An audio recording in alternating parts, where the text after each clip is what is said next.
right. So we stopped around question 16 during our last lecture. We're going to kick it off here at question 17, which says, what would be the first step in the dehydration of cyclohexanol with sulfuric acid? This is a perfect example of a question where they're asking you something about a mechanism. Okay, so they're asking you about a mechanism, a dehydration reaction, but you also have to do a little nomenclature too, right? You have to know what cyclohexanol is. If you have a cyclohexane and you put a hydroxyl on it like that. Now, I don't think I would ask the question exactly in this way. Since we didn't do alcohol nomenclature, I would give you the molecule ahead of time. But if I said, okay, well, if you took this molecule, this alcohol, and you treated it with sulfuric acid, right, which is in aqueous solution, right? That's what sulfuric acid is. What would be the first step? Well, when you put sulfuric acid and water together, H2SO4 plus water, right, the equilibrium is going to lie more to the side of hydronium in the conjugate base, the hydrogen sulfate ion. So you have a lot of hydronium in solution. And therefore, if you're doing a dehydration reaction, you're going to have to remove that hydroxyl as well as a hydrogen, right? You're going to have to lose water. And so the first step is going to be protonation to convert the hydroxyl into what? Into a good leaving group. So now that it's a good leaving group, that would be the first step. And so the first step of the reaction mechanism is the protonation of the alcohol. And you should be able to draw the remaining steps, the loss of the leaving group, and then the abstraction of the proton in order to form the double bond, right? This would be considered an E1 reaction, right? You have E1 at a time, the loss of leaving group, followed by the proton transfer to produce the double bond. All right, let's move on and take a look at question 20. Again, you can see there's lots of questions in here that cover things in organic chemistry too. It's all kind of mixed in together. Question 20, this one here, we have a little, a little reaction arrow here. It says, which of the mechanistic steps shown is not a reasonable one in the mechanism to describe the formation of 2-methyl-1-butene by the dehydration of 3-methyl-2-butanol? Well, you can see that there must be a carbocation rearrangement occurring here, right? Because we have the hydroxyl here, right? Which means this is an alpha carbon, this is a beta carbon, and this is also a beta carbon. But you see that the hydrogen that's been abstracted, we lost one of the hydrogens from this methyl group to convert it into the methylene. And so there must be some kind of carbocation rearrangement occurring. Well, the first one, A, looks good to me, right? Because the first step in this dehydration reaction is going to have to be protonation of that alcohol, and then it's going to have to leave, right, to form this carbocation. Also, the second step looks reasonable too, right? Because we have to move the positive charge over here onto this carbon in order for us to eliminate one of these hydrogens to form the double bond here. So that one is also a realistic step. There's a big problem with C, though. Can anybody tell me what the big problem with C is? I'd say there's two problems with C, but there's one major problem with C. Could anybody tell me what it is? And it's not a trick. It's just based on the principles that we looked at. Yeah, exactly, Scholar. Here you've got a primary carbocation. That is a big no-no. Primary carbocation. That is a big no-no in organic chemistry. So this one is not going to be reasonable.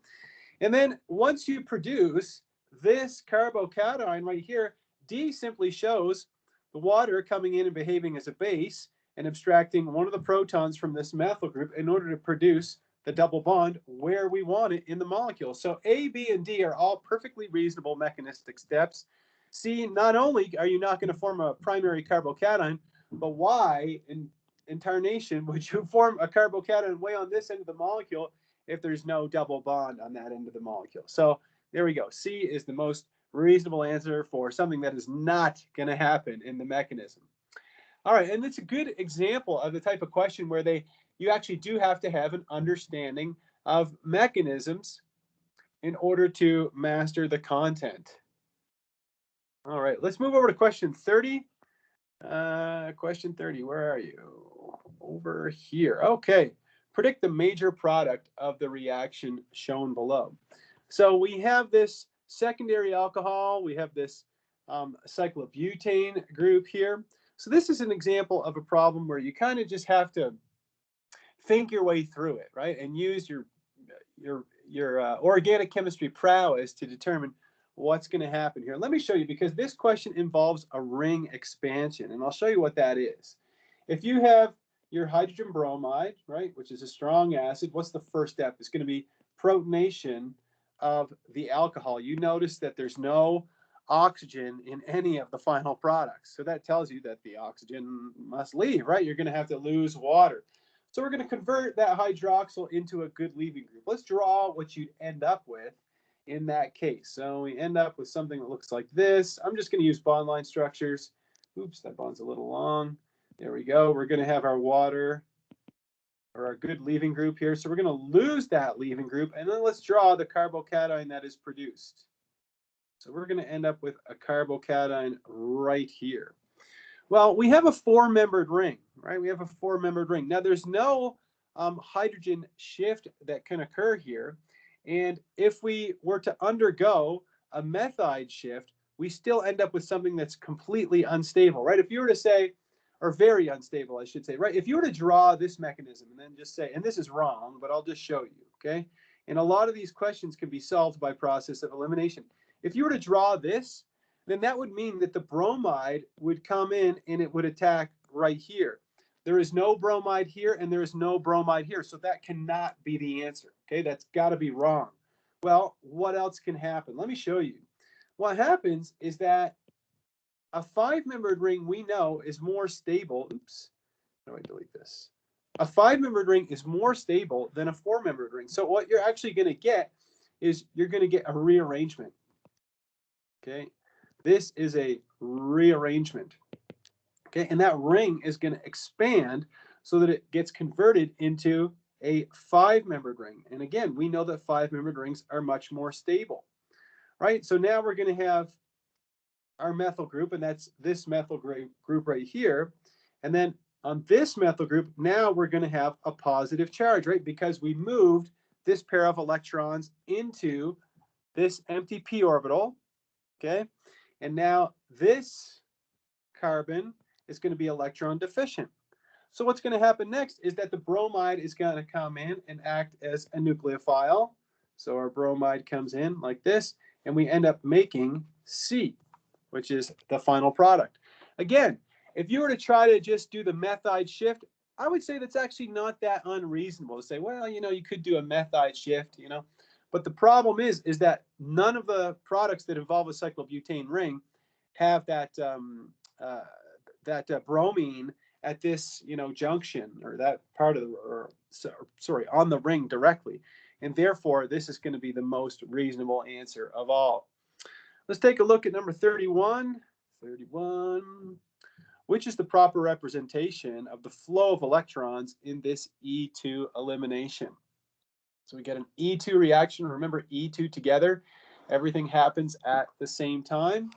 Well, what's happening here is we're forming the double bond here. We're making sodium tosylate, and we're doing the reaction in ethanol. Okay, so we're doing the reaction in ethanol. Or no, sorry, we're ending up producing ethanol. So let's draw out the molecule, and there's not a lot of room here, but let me give it the old college try. So if I have 1, 2, 3, draw it like this. I have my O tosylate. Remember tosylate, OTS, is toluene sulfonyl. So we're taking that and we're treating it with sodium ethoxide, right? This is the same thing as sodium ethoxide, right? In organic chemistry, in ethyl group, sometimes we shorten it to C2H5. It's the only way that you can arrange those atoms is in an ethyl group. So we have sodium ethoxide, and we're doing an E2 elimination. Well, we have the alpha carbon here, we have a beta carbon here, and then we also have a beta carbon here. But you can see that we're removing one of the protons from the green carbon because we're going to produce the desired alkene. So let's draw a curved arrow. We're going to abstract this proton, form the double bond, and lose the tosylate like that. Then we're going to end up with, and they don't tell us whether it's cis or trans. I'll just draw it as trans. Then we also end up with ethanol. Why? Because the ethoxide removed the proton to form ethanol. And then we're also left over with our sodium cation, right? And our tosylate, OTS, minus, like that. So which one of these makes the most sense? Now this is a, I don't want to say it's funny, but there's some crazy mechanisms here that just make no sense.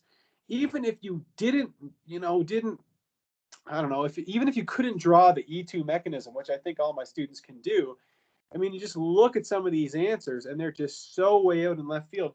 How in the heck would you get an arrow going from a hydrogen to a negative charge? That makes no sense at all. If we look at C, you have a nucleophile attacking a carbon that is not electrophilic at all. So I don't know how that would happen. What else? In D, you have a loss of leaving group, which produces a secondary carbocation, which isn't going to happen, right? This is like an E1 type mechanism. And they tell you right in the question that it's an E2. Everything happens simultaneously, all right? And so the correct answer is A. That's, in fact, the same mechanism that I have drawn here. I just drew it as a bond line structure. Okay, let's take a look at question 32. So question 32, what is the major product of this reaction? Well, what do we have to do in this reaction is we have to draw the starting material such that the hydrogen, the beta hydrogen that's going to be abstracted, and the bromine are anti-periplanar to each other, right? It's going to be an E2 reaction. And so we can see right away that A is not a possible answer because that's not going to give you, or that's not the product of an elimination. Let's see. There's also a major problem with B. You have 1, 2, 3, 4 carbons. Yeah, B is going to be a problem because they're showing an abstraction on. This is the Hoffman product, so that's not going to be the desired product, or the major product of the reaction, right? So this is Hoffman elimination, right? Zaitsev elimination is going to give you the desired product, or the major product is what I'm trying to say. And here we have cis and trans. So which one is the correct answer? Is the molecule that's going to be formed a cis molecule or a trans molecule? Well, there's not a lot of room here, but let me try to arrange this molecule such that we put the hydrogen and the bromine anti-periplanar. Now, this is a sawhorse diagram that's drawn here. So we could either stick with the sawhorse diagram, or you could draw it as a Newman projection, right? If you draw what's drawn right here, if we draw this as a Newman projection, we have a methyl group on the top. We have a bromine over here. C6H5, that's a phenyl. So I'm just going to draw pH like this. Over here, we have our proton. Back here, we have another methyl group. And then down here, we have a phenyl like this. So what I'm going to do is I'm going to rotate the bond, and I'm going to put this hydrogen over here so that it's anti-periplanar to the bromine. So once I do that, I end up with something that looks like, that's going to look like this. So I'll have my methyl group up here, still have my bromine here, still have my phenyl here, right? None of that has changed. I've moved my bromine clockwise 120, or sorry, my hydrogen clockwise 120 degrees, so it's here. That means my methyl group is going to be up here, and my phenyl is going to be over here like this. So I'm going to end up eliminating, I'm going to eliminate the bromine and the hydrogen when I treat this with potassium hydroxide. So you can see that when you form the double bond, that since this is a carbon and then this ring is a carbon, right, you see that the methyl and the phenyl are going to be on the same side of the double bond, and the other phenyl and the other methyl are going to be on the same side of the double bond. So you end up with the trans product, which is this one here. So if you've forgotten a little bit about how to draw a Newman projection and rotate the bond so that the leaving group and the proton to be abstracted are anti-periplanar, you can practice that, because that usually comes up in the final exam. We spent quite a bit of time talking about that, and so it's pretty important. All right, let's move on to, from there, let's move on to electrophilic additions. And I think I'm at the end of this document. Yep. So let's move into the second part of the study, guys. So this is electrophilic additions. And we'll start with the first question. What is the major product of this reaction shown? this is nothing more than a Markov-Nikov addition, isn't it? We've got cyclopentene, so this is 1-ethyl cyclopentene. We got water, we got acid, right? What's going to happen here? Well, in the first step, if we have our hydronium, right, we've got our hydronium ion. What's the first thing that's going to happen is we're going to do a proton transfer in order to make this carbocation, right? We've got the tertiary carbocation like that.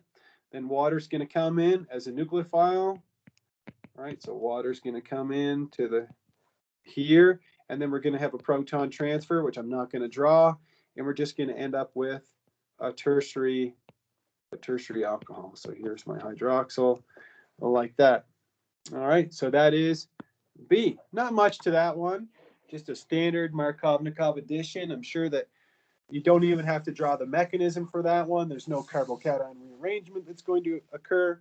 So I'd say that's a pretty straightforward question. I know that nothing in organic chemistry is entirely straightforward, but I think it's rather straightforward compared to maybe some of the things that we've looked at. Next question, number 2. This is a real classic, okay? A very classic question. I told you that when we talked about hydroboration oxidation in chapter 8, when we dealt with alkenes, I told you that this question could come up. I also told you that diborane, B2H6, is the same thing as borane THF. Okay, so when they don't put the borane in THF, you actually end up with diborane. If you remember, I mentioned the banana bonds, the 3 center, excuse me, the 3 center 4 electron, or sorry, the 3 center 2 electron bond that I covered, excuse me, earlier on. Anyhow, so what's going to happen here? I think that by now you all know that this is going to be the anti-Markov-Nikov addition of water across the double bond. If you take a look, you can see that A is a result of the anti-Markov-Nikov addition of water, and so is B. Okay, they both are the result of anti-Markov-Nikov addition. Now, if you look at C, this is the result of Markov-Nikov addition, and D is just plain wrong because there's 2 hydroxyls. This is not a dihydroxylation reaction. So my question to you guys is, could anybody tell me, would it be A or B? Which one would be the correct answer? Excuse me. There's one more point that I'm leaving out besides the fact that this is just an anti-Markov-Nikov addition.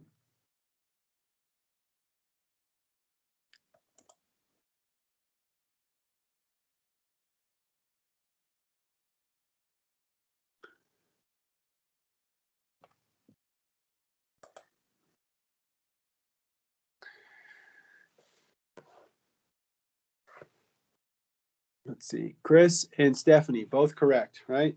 Absolutely, yes. It's A. Why? Because hydroboration oxidation is a syn addition, right? Both the hydroxyl and the hydrogen are added to the same face of the molecule. Excellent. Okay, let's move on from there. Take a look at question number 3. What's the best way to do this? I like these kind of questions. You know, you have a starting material. It's just a alkene. You've got an alcohol that you want to make. What's the best way to do this? Could anybody answer this one for me? Maybe I should ask you guys more questions.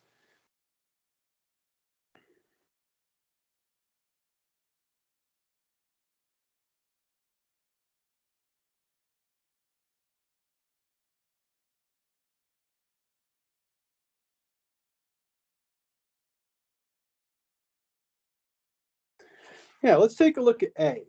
So if we were to take this molecule, I'll just draw the bond line structure of it.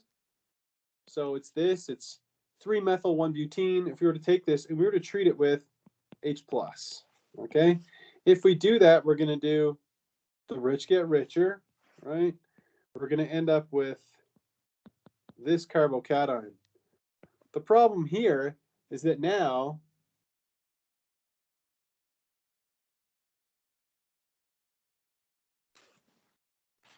we're going to end up doing a hydride shift, aren't we? In order to produce a tertiary carbocation, right? Then that's going to react with water, do a proton transfer in order to produce this tertiary alcohol, which is not that, okay? So the problem here is that you end up having a carbocation rearrangement. How do we do the Markovnikov addition of water and avoid a carbocation rearrangement? Exactly. We use mercuric acetate. So we use oxymercuration followed by demercuration. So the first step is mercuric acetate in water followed by sodium borohydride. So oxymercuration, demercuration. Again, it's a Markovnikov addition, but we avoid, so with this, we'll put here, avoid carbocation rearrangements. Okay, some really good questions in this part. Let's take a look at number 4.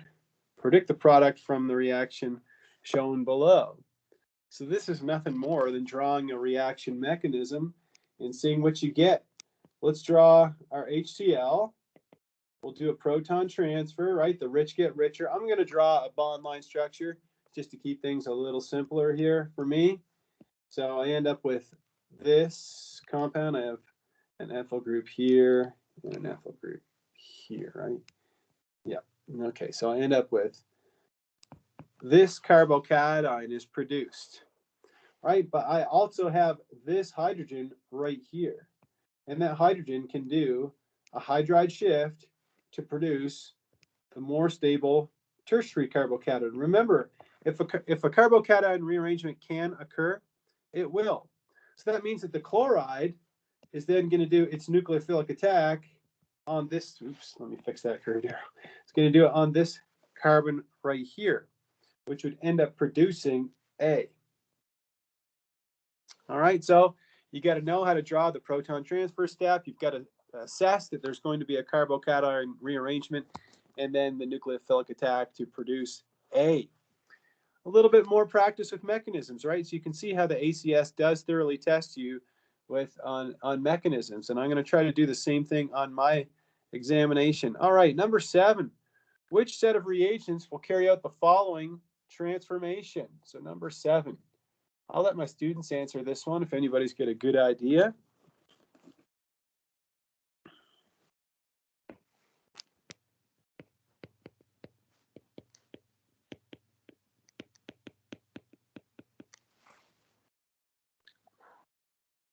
Yes, all of my students nailed it. Exactly. This is an anti-Markovnikov addition of water, isn't it? Anti-Markovnikov H2O addition. That's all it is. So you got to use hydroboration oxidation. So first step is B2H6, which is the same thing as boron and THF. And then in the second step, you treat it with hydrogen peroxide and sodium hydroxide. Great. Excellent. Let's try number 8. Number 8 says the addition of bromine to E3-hexene will give, and I'm going to switch over to a blank document here. Just give me 2 shakes of the lamb's tail. Think about this one while I'm getting set up here.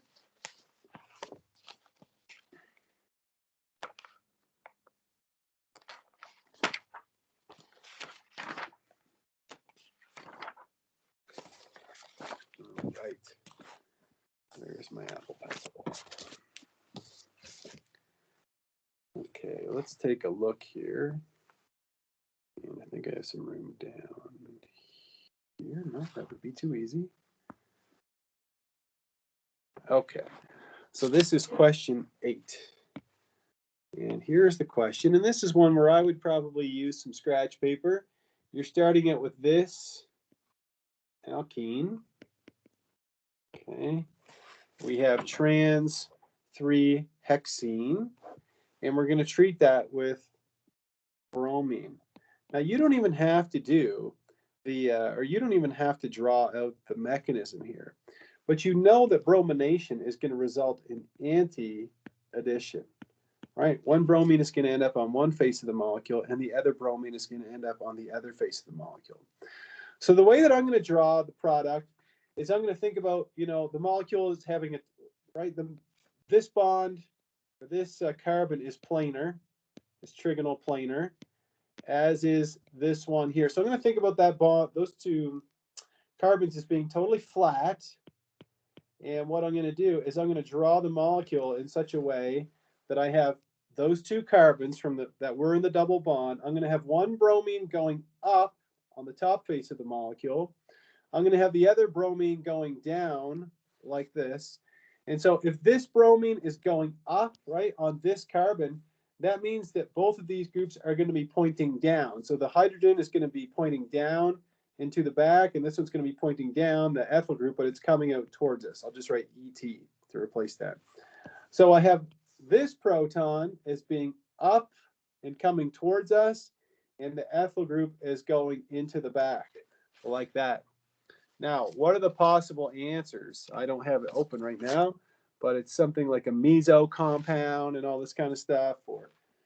So if we rotate this carbon-carbon bond so that we put those two bromines in the same plane, okay, we didn't change anything with this one. The hydrogen is still in the back, and the ethyl group is still in the front like this.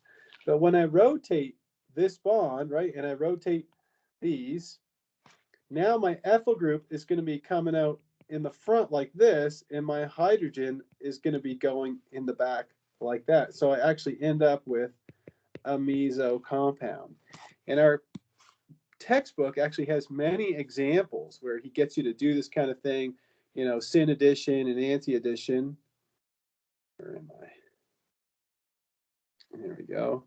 So we end up forming one meso compound when we do this reaction. One meso compound is produced. A. What's next? Question 11. Question 11. Okay. What is the expected product of this reaction? So when you see this thing here, what is that? That's two cyclohexanes attached to a borane with a hydrogen, right? So that's the same thing as R2BH, right? Except the R is just a cyclohexane. It's just a big bulky group. So first step is the hindered borane followed by hydrogen peroxide and sodium hydroxide, like that. And then what's the expected product? Well, let's draw out the bond line structure. We have our phenyl, then we have our triple bond, like this. So what's going to happen is this is going to produce the anti-Markovnikov addition of water across that triple bond. So we're going to end up with something that looks like this. However, this is an enol. And we know that enols are going to undergo tautomerization, aren't they? And when we have the hydroxyl on the very end, we're going to end up with 1, 2 carbons, and then we're going to have an aldehyde here. So we end up with this molecule. A can't be the answer because it's a ketone. B is an alcohol. That's incorrect. D is also an alcohol, but if you look at C, it's exactly what I have written right here. It's a phenyl followed by a methylene followed by the aldehyde group. So anti-Markovnikov addition of water across a triple bond to form an enol, which then undergoes tautomerization to produce this aldehyde. Okay, where am I? Sorry, I made a lot of notes. I'm getting a little lost here. Okay, then question 12. Which molecule will correctly complete the reaction shown? So I have water, sulfuric acid, and mercuric sulfate, and I'm ending up making a methyl ketone, right? I'm producing a methyl ketone. And we talked a lot about how to make a methyl ketone from what functional group, right? From an alkyne. So we want to start with an alkyne at the beginning, all right? Here we have an alkene, here we have an alcohol, here we have an oxirane or an epoxide, and here we have that alkyne, right? Again, this alkyne would undergo the Markovnikov addition of water to produce this compound, which is also an enol. The reason we put the square brackets around it is because it's not stable, but it undergoes tautomerization to produce the methyl ketone. So make sure you know the anti-Markovnikov addition of water across a triple bond and the Markovnikov addition of water across a triple bond.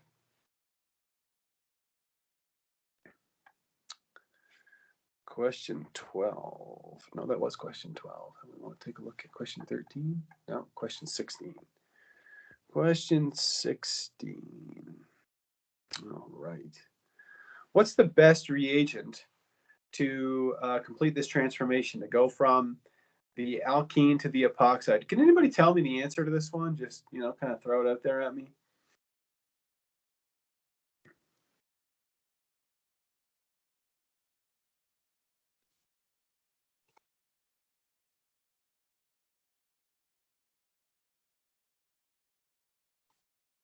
Would it be C? Absolutely.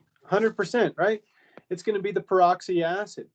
Remember, we talked about this reaction in detail, okay? We said, well, let's say you had something like, let's use the molecule that's here. We have cyclopentene. If you were to treat that in the first step with the peroxy acid, and then in the second step with hydronium, what do you end up with? You end up with a transdiol, right? You end up with one hydroxyl pointing up, the other one pointing down, and then you end up with the enantiomer as well.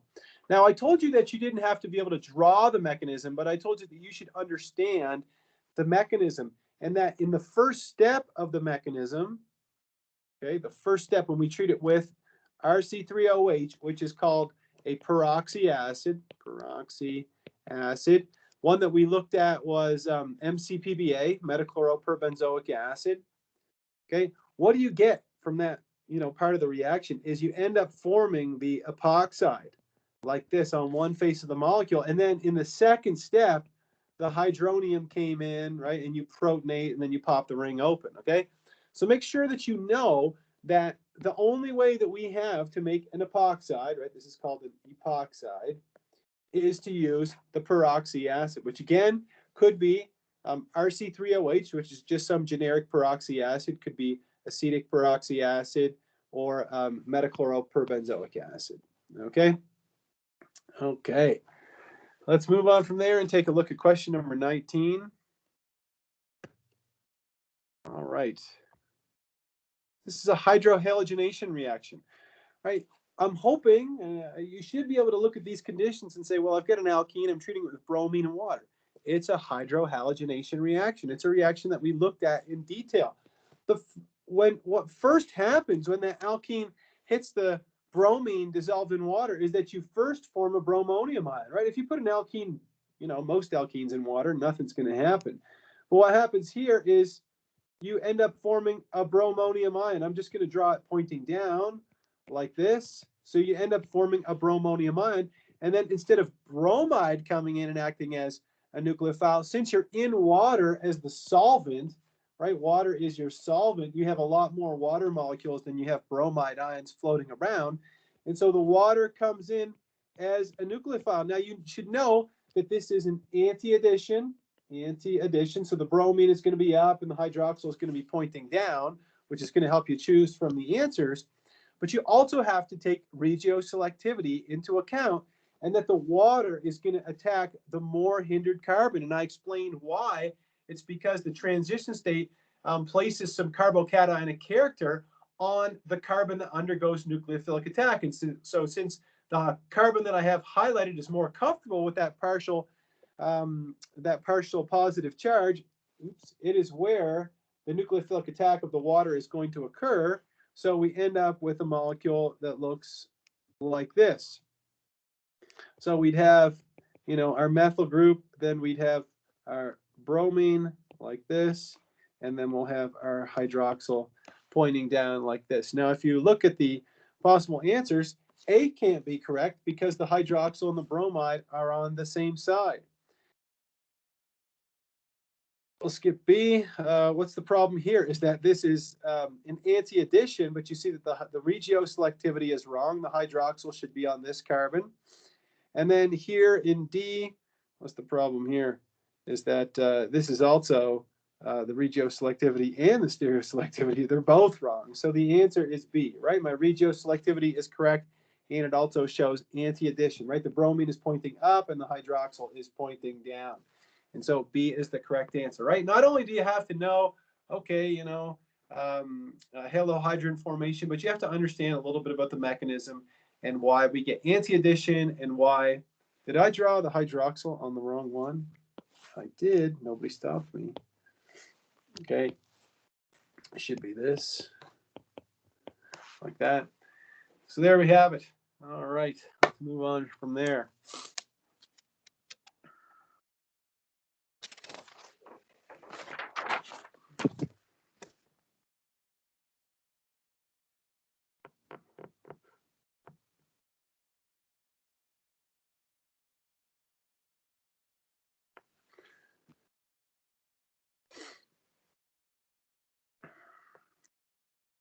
Let's take a look at some questions that deal with spectroscopy. Let's flip over to spectroscopy for a minute here. Let's see. Let's try question number 1. It says, which ketone will show a carbonyl absorption with the lowest frequency in the infrared spectrum? So we have carbonyls in all of these, but one of them is going to absorb at a lower frequency, right? You think about a carbonyl, you know, being in the 1710 region for a ketone, maybe 1725, 1735 for an ester, for example. But one of these is going to absorb at a lower frequency than the others. Can anybody tell me? This is kind of like that Sesame Street thing. You know, one of these things is not like the other. Could anybody tell me which one is going to result in a lower absorption?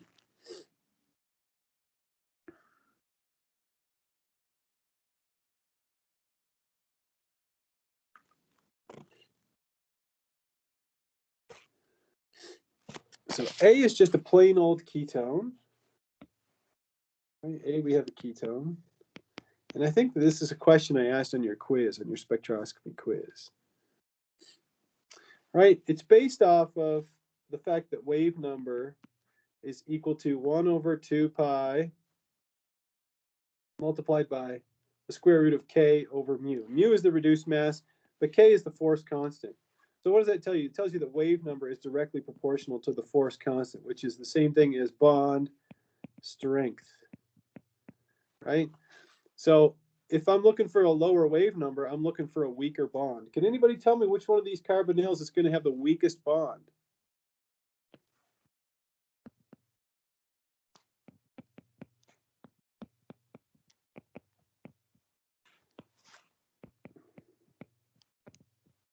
Which one of these would be the weakest bond? Sarah, what did you put? I can't see here.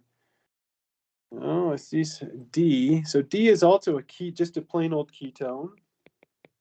Okay, so that's, yeah, A and D, will cross those out. Right, the answer is B, right, because B is a conjugated ketone, right, and you can draw a resonance structure for this one where we have, did I put my double bond in the wrong place? I did. Where we have the negative charge displaced up here, okay, like that. Okay, and so since this one is resonance stabilized, it's weaker. It has more single bond character, right? Look at this resonance structure. It's got single bond character. So since it's got more resonance structures, and we can draw resonance structures for the other ones that are not, wouldn't be very prevalent, but since it's a conjugated ketone, it's going to absorb at a lower frequency in the IR. Number 2 says, which compound is consistent with this IR spectrum? This is one that I would expect everybody to get correct, right? If I was to look at the statistics of the exam and say, you know, how did my students do on this question? I would expect everybody to get this one right. Who could tell me which one of these compounds is represented by this IR?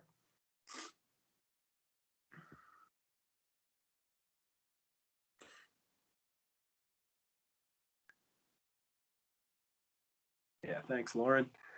Absolutely, right? We definitely have an alcohol.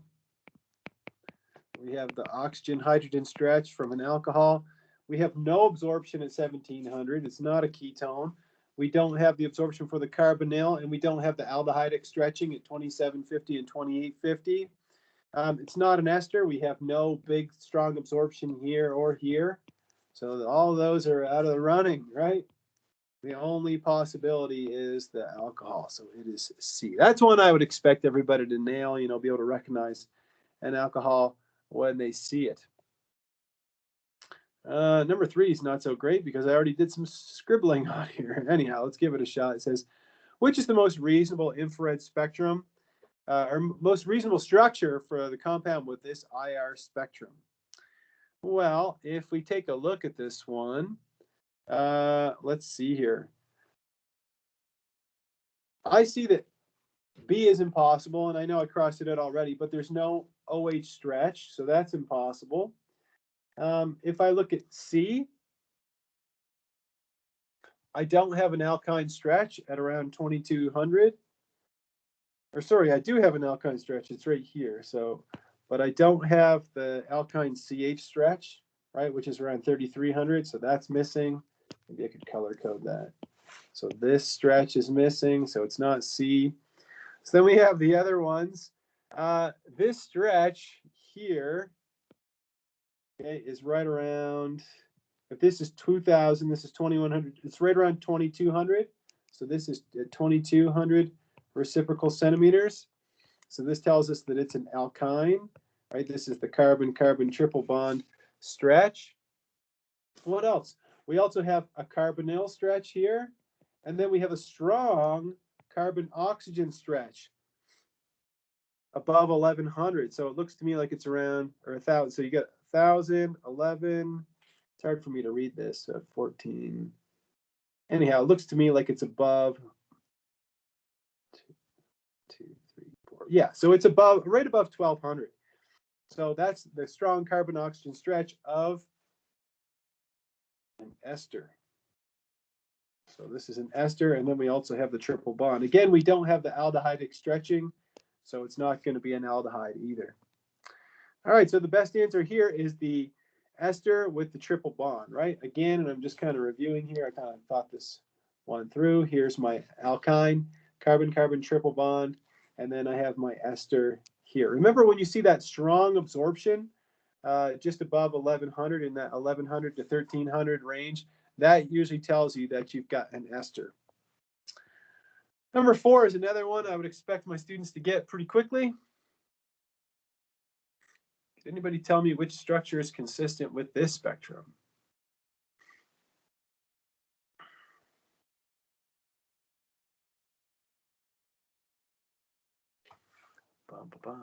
Great, thanks.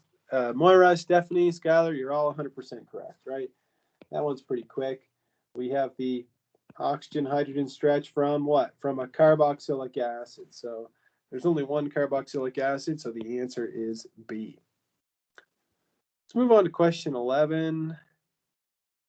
Question 11. How many signals would be observed in the carbon-13 NMR? All right, they give you this Lewis, this partially condensed structure. I find with this kind of question, the best thing to do is to draw a bond line structure. Look, I've got 1, 2, 3, 4, 5 carbons, my double bond here, this carbon, and then I've got a carbon here and a carbon here. All right, I find this is by far the easiest way to do this. I'll give you a second to look at it.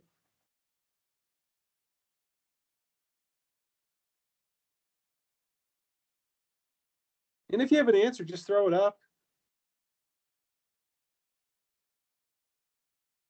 Jonathan says, yeah, both. I'm seeing Jonathan, Lauren, and Skylar are all saying 6, right? And again, I think that I've done this question before with another class. I looked at this question, I don't know, last summer or something. And for some reason, I had a couple of students who were convinced that these methyl groups were different. And I couldn't figure out why. Like, I couldn't figure out their rationale. And I was wondering if it's something to do with the way the molecule is drawn. So maybe a bond line structure is more helpful, right? You can see that there's free rotation around this carbon-carbon bond. Therefore, all of these methyl groups that I'm going to highlight in yellow, those are all equivalent, right? Those all produce one signal. Now, if I highlight this one in red, that's the only carbon that's like that, right? You can just go around and highlight everything that's unique. Right? There's no other CH2 in the entire molecule. I have no other carbon that is, no other carbon with, that is sp2 hybridized that has no hydrogens on it, right? This carbon here is also sp2 hybridized, but it's got 2 hydrogens attached to it. And then what else? If I have this methyl group up here, there's no methyl group like that. So that gives me a total of, I have 1, for all 3 of these, 1, 2, 3, 4, 5, 6. I don't think it's a super difficult problem, but maybe if you run into a problem like this in the exam, you might want to write out the bond line structure. Maybe that will help you. Personally, I find that bond line structures, at this point in the class, students are kind of hooked on them. And so you notice that in the ACS study guide, they use very few bond line structures. And I'm not even sure why that is, if that's historical or whatever. Anyhow, let's take a look at number 12. So number 12 says, which structure is consistent with this proton NMR spectrum? Look, I noticed a couple things right off the bat.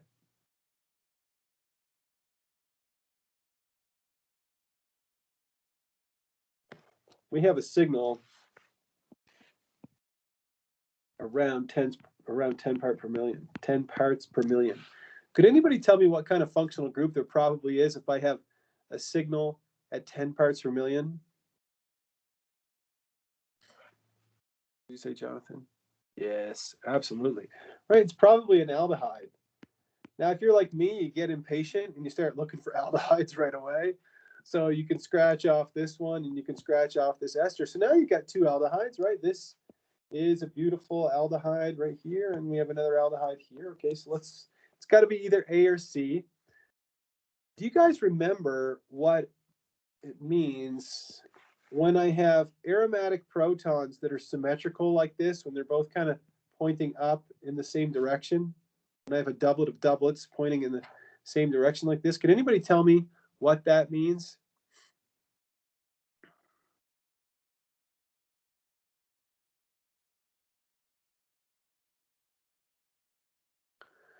When you have that kind of, these kind of signals, when you have in the aromatic region, okay, and you have, this is a doublet, this is a doublet, there's two of them, so we call that a doublet of doublets, and they're kind of leaning in towards each other. What that means is that you've got a para-substituted ring, okay? You've got a ring with something on each end that's different. All right, these two protons are equivalent. They're going to be split each by one proton, so that would give you a doublet. And these two protons are chemically equivalent, but they're different than the ones that I have circled in red, so they're also going to produce a doublet. That's why you end up with a doublet of doublets. So para-substituted. Now, obviously, you can cross this one out immediately because it's mono-substituted. The answer must be C, but I want to keep looking at it here. We also have a quartet here, and we have a triplet right here. What does it mean when I have a quartet and a triplet that have the same coupling constant? You can see the distance between the peaks looks pretty similar. All right, I was talking about this with a student in the lab the other day. You know, if you have a quartet and a triplet, right, you have these two protons, which are chemically equivalent. They're split by these three from this ethyl group, which is going to produce a quartet. And then you have these three protons here, which are chemically equivalent, and they're split by these two protons. 2 plus 1 gives you a triplet. So this means we have an ethyl group. Does that make sense? Yeah, we have two ethyl groups, and based off of the plane of symmetry down the molecule, these two ethyl groups are chemically equivalent. And so we have the para-substituted aromatic ring we have the two ethyl groups. You can see that the CH2 or the methylene is somewhat de-shielded by the electron withdrawing nitrogen. And what else? We have our aldehydic hydrogen at around 10 parts per million in our para-substituted ring. And so the answer is C. All right, I love problems like that where you can just use the knowledge that you've gained over the course of the semester and just kind of solve a problem by process of elimination like that. And a lot of problems, let's face it, in organic chemistry, multiple choice exams can be solved that way. Let's take a look at another one. Which one of these is consistent with an NMR spectrum? Look, I'm going to throw this out to you very quickly. All right, Mr. Dion, you can tell sometimes I'm impatient. I just go for the low-hanging fruit, my friends. I just say, what do I see that I recognize immediately? What is represented in this yellow circle here? I've got a septet that integrates for 1 proton, and then I have a doublet that integrates for 6 protons. What kind of group do I probably have here?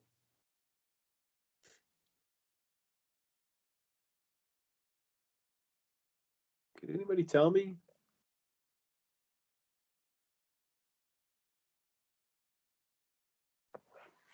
Yeah, it's probably an isopropyl. One thing I just noticed, though, when I was looking at this, is if you count the number of signals, you have 1, 2, 3, 4, 5, 6. It's like right on 7 signals, isn't it?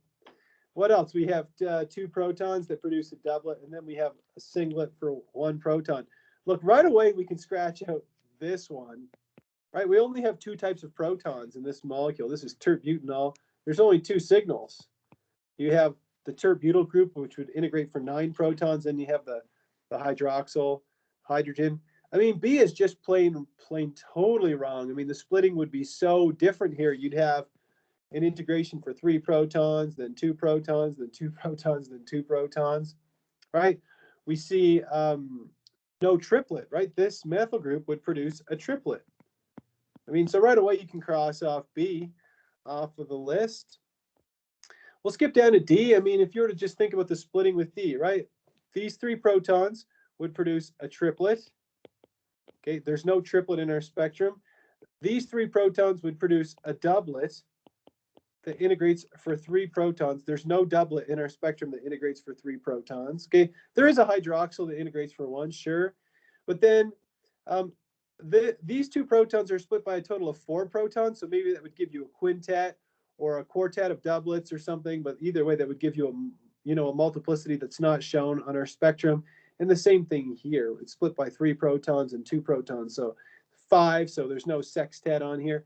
But C is the only one that is reasonable. If we label these A, B, C, and D, D is going to be the hydroxyl proton, right? A would be the methyl protons.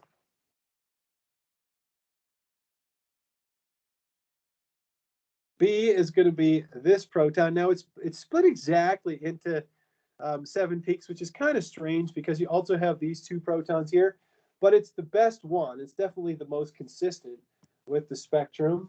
And then you have these 2 protons here, which are going to be split by only this proton. And so it's going to produce a doublet. So this would be C for these protons here. Anyhow, there we go. That's the best answer by far. Which one's next? Number 17. Number 17. Which structure is in agreement with the proton and carbon-13? If you're in chemistry 3102, you're currently working on a combined spectroscopy assignment that's due tomorrow. And if we take a look at this one, this is, when you see these things here, T and Q and S here, this is kind of like applying the N+1 rule to a carbon-13 spectrum. So when you see the Q, it means a quartet. Now they're not showing the coupling, but that tells you that you have a methyl group. When you see a T that represents a triplet, that tells you you've got a methylene. If you see a doublet, that would mean you've got a methine. And if you have a singlet, that means you have a carbon that is quaternary. It's not attached to any hydrogen. So we'll just leave it like that. Anyhow, so we've got a CH3. We have another methyl here. We've got a methylene. We have another methylene. So you've got 2 methyls, 2 methylenes, and we have a carbon that has no hydrogens attached to it. Well, if you look at A, we've got 2 methyls, 2 methylenes, and we got a carbon with no hydrogens. That's good. If you look at B, same thing. If you look at C, same thing. And if you look at D, D cannot be an answer. So we'll scratch D off the list because you've got 1, 2, 3 methyl groups. So let's scratch D. So it can either be A, B, or C. And let's take a look at our proton. I'm just noticing this question's trickier, isn't it? Right? It's tricky because you've got 1 singlet that's up in the carbonyl range, and each one of these has a carbonyl. That doesn't help us, does it? What else? I know you guys are probably solving this faster than me, but whatever. And then you have 1 methylene that's going to be attached to an oxygen, right? One that's the most deshielded. Okay, so we're going to have to use the proton to solve the rest of this problem because it's really difficult to differentiate between these 3. Right, one of them is a ketone. The other 2 are esters. Really, the best way to do this would be to, I think, would just be to calculate the chemical shifts of everything. You know, that would probably be the easiest way. Let me show you the fastest way to do this. If you look at this methylene here, what's the baseline of a methylene? The baseline of a methylene is 1.2. And then if it's next to a carbonyl, I would add 1 like this, okay? And so that would give me 2.2 parts per million. So do I have 2 protons that give me a triplet at around 2.2? Yeah, it looks like it here. Let's try the same thing for this methyl group. The baseline of a methyl is 0.9. And then I'm going to add 3 parts per million to it. So that's going to give me 3.9 parts per million. So I should have a singlet that integrates for 3 protons at 3.9. Now 3.9 is going to be somewhere out here. So I could cross this guy off the list. Okay? The chemical shifts just don't make sense. If I try the same exercise down here, I would have 0.9 for this guy plus 1. That gives me 1.9 parts per million. And that's going to give me a singlet at 1.9. Well, this is pretty close to it. But then I should also have a triplet for this methylene. That would be at 1.2 plus 3. So that would be 4.2. There's nothing out here at 4.2. So we can scratch this guy off. Now, if you look at B, and there's not a lot of space left here, but I'll just write out B if I write it like this. So it's butanone. If you look at this proton, we have 0.9 plus, it's beta to the carbonyl. So we would add our, sorry, did I draw the right molecule? No, I didn't. It's pentanone. There we go. So this guy would be 0.9 parts per million. I would see a triplet that integrates for 3 protons. That's good. Let's keep going. For this methylene here, I would see a quintet or a sextet or a multiplet that integrates for 2 protons, and that would be at 1.2 plus 0.2.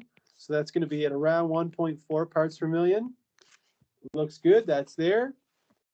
This methylene, I have the baseline of 1.2 parts per million plus 1 from the carbonyl, which would give me 2.2 parts per million. It's going to be a triplet that integrates for 2 protons. That's good.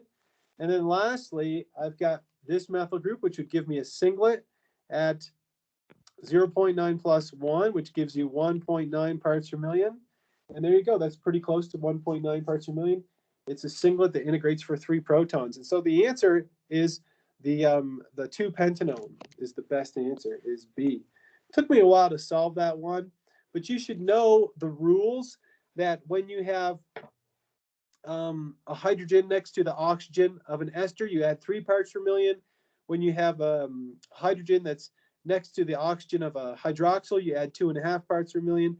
And when it's alpha to a carbonyl, you add 1 part per million. Then, of course, if it's beta, then you add 1/5 of that. So you have to know how to do that, and we went over that quite a bit in class. All right, what did I have next here? Let's take a look at some synthesis problems. Do I have some synthesis problems in here? Yeah, synthesis and qualitative analysis. You know, we ended up this semester just looking at synthesis problems. So I'm going to assume that most of my students are pretty rock solid on that. What is the major product of this reaction sequence? Number 3. The first step is retreating pentyne with sodium amide, right? What do we make in the first step? Intermediate number 1 would be this alkanide. Then number 2, after you treat it with methyl bromide, right? This is just going to do an SN2 reaction, and you're going to end up with 2-butyne. And then number 3, you're going to do just a Markovnikov, well, there's no Markovnikov or anti-Markovnikov in this case, but you're just going to do a hydration reaction, which would produce this enol, which is going to undergo tautomerization to give you this ketone, which is butanone, A. Let's take a look at, what else did I have here? Let's take a look at 24. Question number 24. A lot of these synthesis problems involve reactions that we haven't learned yet. You will learn. Oh, here we go. This is a good one. An optically active alcohol with a molecular formula of C5H8O undergoes hydrogenation over platinum to give an optically inactive alcohol. Which of these alcohols is consistent? So we're going to go hydrogenation over platinum. It goes hydrogenation over platinum to give an optically inactive alcohol.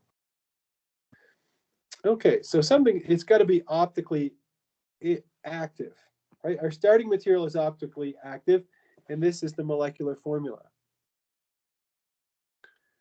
If we look at all of these, so that's 1, 2, so we have an HDI of 2, right? 2n plus 2, so that gives you 12, subtract 8 divided by 2, so we have an HDI equal to 2. All of these have an HDI that's equal to 2. Is there any one of these that are optically inactive, right? Our starting material has to be optically active. Are there any of these that are optically inactive? Can anybody tell me which or if any of these are optically inactive, so are not going to rotate plane polarized light.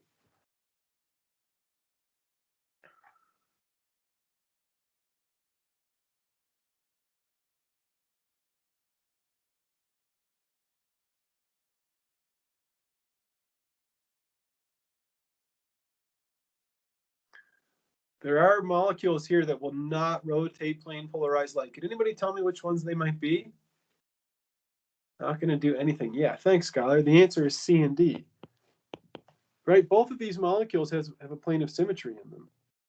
Right, these are not optically active. Optically active. Optically active is the same thing as chiral. Right, you've got to have a chiral center in order to rotate plane polarized light. That's what it means by optically active. It can rotate plane polarized light. So C and D are out of the question. Now, if you were to hydrogenate either of these, if you were to treat this with hydrogen, it says hydrogen and platinum, and if you were to treat this one with hydrogen and platinum, you end up with two different molecules, don't you? 1, 2, 3, 4, 5. Here you end up with this alcohol, and here you end up with this alcohol. It tells you that the final product is optically inactive.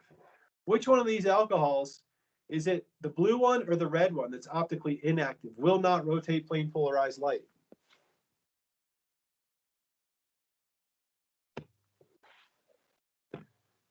Yeah, it's the blue one, right? The blue one.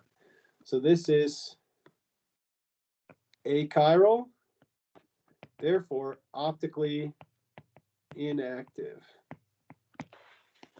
Perfect. Excellent. Let's take a look at one more here. What are the two possibilities? Which two of these reaction sequences will affect this transformation? So I'm taking 2-butyne and I want to do a syn dihydroxylation, right? I'm adding both hydroxyls to the same face of the molecule. So a syn dihydroxylation,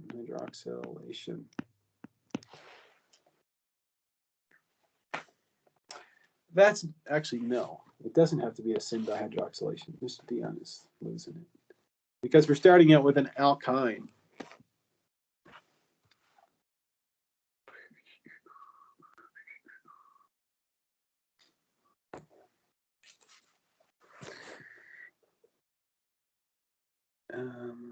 There's something else I need to tell you about this question. So this is a real ACS thing. When you see deactivated palladium, it's the same thing as Lindlar's catalyst. Lindlar's catalyst. It's a poisoned catalyst is all it means.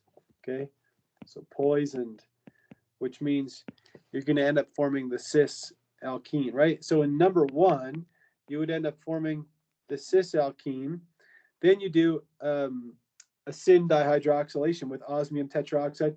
Here they're using hydrogen peroxide instead of NMO, but in that case, you end up putting both hydroxyls on the same face of the molecule. So you'd end up with this, okay, which is the same thing as this product here, just drawn in a different conformation. The next one, you do the reduction with sodium and liquid ammonia, so you end up with trans 2-butene. Then you do the same thing, and you end up making this. Making this, where you have the hydroxyl coming up and this hydroxyl coming up, right? But if you rotate this bond, then you actually end up with this hydroxyl like this, and this one going in back. So that is not correct. Okay. Number 3, in the first step, you use the poison catalyst, so you end up with the cis 2-butene. Then you treat it with a peroxy acid followed by water and sodium hydroxide, which does the same thing as H3O+. Okay, I wouldn't ask this question in exactly this way, but the concept still stands. So you end up with anti-addition. So you'd end up with this guy, right, which is incorrect. And then for the last one, number 4, you take it and you treat it with sodium and liquid metal or liquid ammonia. And then, so you end up with trans-2-butene. Then you end up making this guy where you have one coming up and one coming down. But then when you rotate that bond, that would give you this, where both hydroxyls are pointing out like this, which is correct. And so the correct answers are 1 and 4. Those would both give you this compound.